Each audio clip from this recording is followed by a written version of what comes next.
In this video, we're going to show you how to diagnose the water valve on your steam dryer. So to diagnose your inlet valve for your steam dryer, you'll see it has two magnetic coils that get energized, and everything else within the valve is simply reliant on what these solenoids do. So if that solenoid is bad or that solenoid is bad, you won't get that water being injected.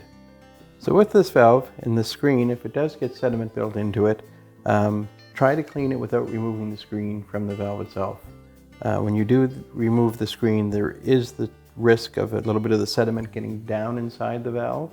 And if it does, it could potentially stop the valve from closing and would allow water to go in and basically flood inside your dryer.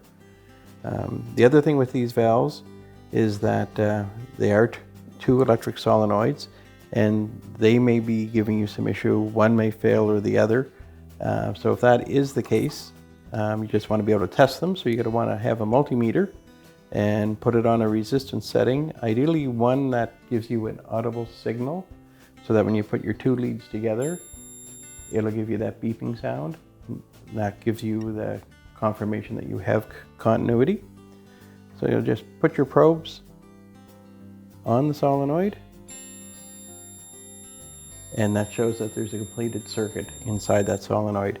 If you were to touch those and you're not getting that signal, then there's a very good chance that the coil is bad.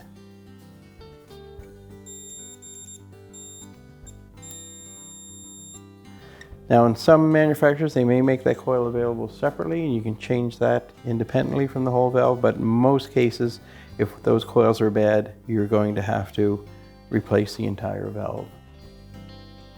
And that's how easy it is to diagnose the water valve for your steam dryer.